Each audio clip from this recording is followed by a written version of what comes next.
Hello and welcome to Talk Black. I'm Brittany Leaphart. Black news stories flooded social media timelines and headline news outlets across the nation. So let's get right to it. I decided to start Talk Black in response to all the police killings of African Americans. It was my way of doing my part in the fight to end racial inequality suffered by my people. I honestly thought it would get better by now. I thought I wouldn't have to report on as many murders as I've had to report on, but here we are, months later, and I still find myself reporting on Black lives taken far too early at the hands of those we trust to protect us. I have to be honest. It is not easy telling these stories. It's hard for me to separate myself from the bodies lying in the streets. I even thought about not including the deaths of Keith Scott and Terrence Crutcher in this week's news, but realized that was for selfish reasons and was not fair to you. I can't not include the two biggest stories from this week in this broadcast. It pains me to bring you more names. 2 more African Americans who were killed at the hands of police.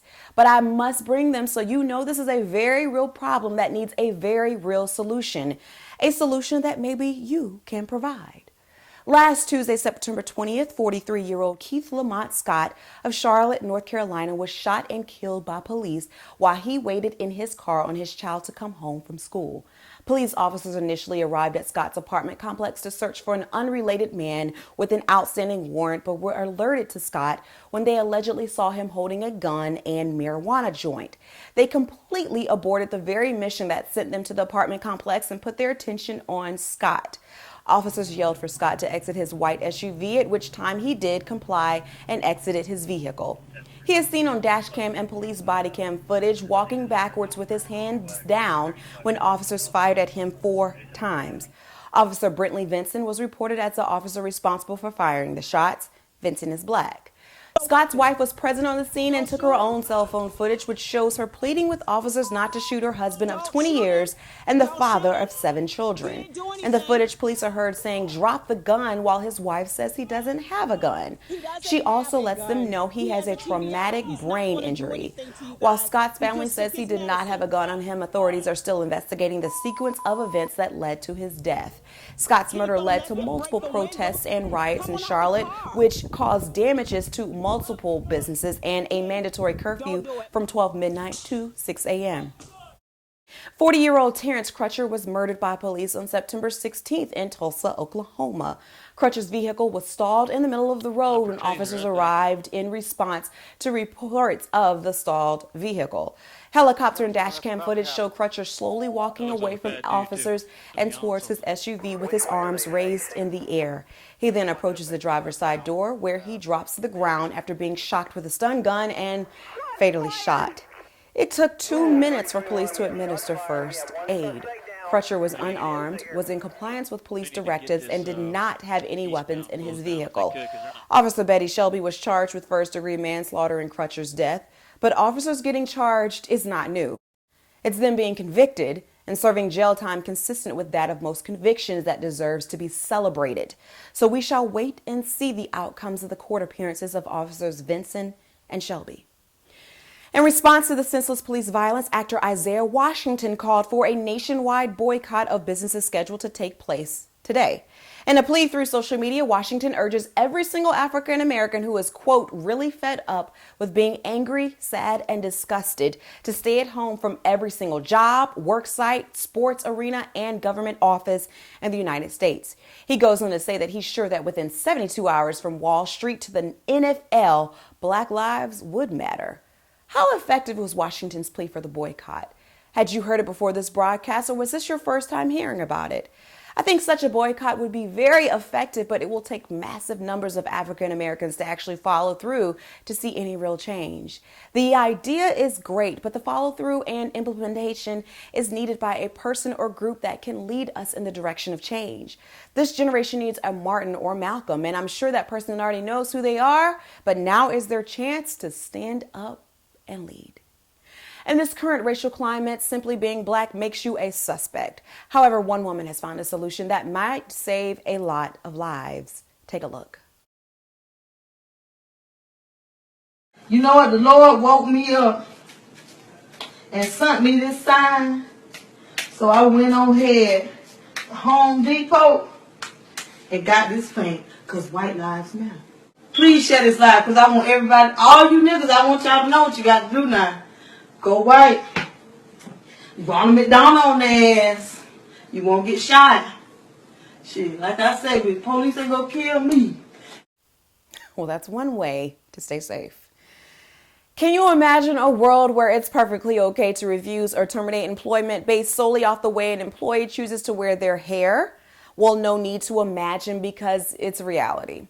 The 11th Circuit Court of Appeals Court ruled against a lawsuit filed by the Equal Employment Opportunity Commission, saying it's legal to refuse to hire someone who wears dreadlocks. The suit was filed on behalf of Chastity Jones, who says a job offer from the Alabama-based company Catastrophe Management Solutions was rescinded after they saw her hair in person, saying the style typically gets messy. She was told they would not be able to hire her because her hair was in direct violation of the company policy. But the EEOC said the company was in direct violation of the Civil Rights Act of 1968, Title VII, and argued in court that dreadlocks are a racial characteristic and have been used to deem African Americans in the workplace as not being team players or being unfit. Jones's lawyers also argued that her hairstyle is culturally black and banning it in the workplace would be racial discrimination, which is illegal. But the court didn't agree, saying the company's grooming policies were race neutral. When will African Americans no longer be penalized for the hair texture that grows naturally from our scalp? Actor Bill Nunn, widely known as Radio Raheem from Spike Lee's Do the Right Thing, has passed. The actor was 63 and had been battling leukemia. Spike Lee paid tribute to his friend on social media, describing him as a great actor and dear friend. Nunn appeared in several movies, including School Days, New Jack City, and the Spider-Man trilogy. May he rest in power. The National Museum of African American History and Culture is officially open for business. The 400,000 square foot museum, designed to resemble a three-tier corona found in Yerevan, officially opened its doors this past Saturday. There were more than 7,000 guests in attendance of the grand opening ceremony, which featured speeches from Oprah Winfrey, Will Smith, President Obama, former President George W. Bush, who signed the 2003 bill that authorized the museum, and civil rights icon and politician Georgia Representative John Lewis, who spent 15 years fighting in Congress to make the museum a reality. Visitors to the museum will get the opportunity to walk the path of African Americans in this country from slavery to present day. If you want tickets to the hottest venue in town, you can obtain a timed entry pass starting today. Timed entry passes are free of charge, and you can obtain up to 4 same-day passes from Visitor Services each day at 9:15 a.m. Tickets for 2017 have not yet been made available. Entertainment mogul and my fellow alumnus, Sean Diddy Combs, gave back to our alma mater, Howard University, in a major monetary way. On Thursday night, the mogul presented HU's president with a check for $1 million. The funds will go towards a scholarship that will be awarded to undergraduate business majors with a GPA of 3.0 and in financial need. Winners of the scholarship will also receive a mentor from Combs Enterprises, as well as a summer internship at Bad Boy Entertainment or Revolt Media and TV. The scholarship will start next fall. And speaking of Diddy, his Bad Boy family reunion tour has been making waves across the nation and giving concert goers a trip down memory lane with such memorable acts as Lil' Kim, Toto, Mace, and 112. The tour ends in October but still has dates in Las Vegas, Arizona, LA, San Diego, and Oakland. Take a look at a clip from one of the concerts. Broken glass everywhere. If it ain't about no money cover, just don't care. I'm that good. Oh yes, that's right. You bring me so much joy. You got me open, boy, and I'ma save myself for you. I hope that you mentioned me. I know what you're talking about. Well, that's it for this week's edition of Talk Black. And remember, in order to see the change, you must be the change. Have a great week, everyone.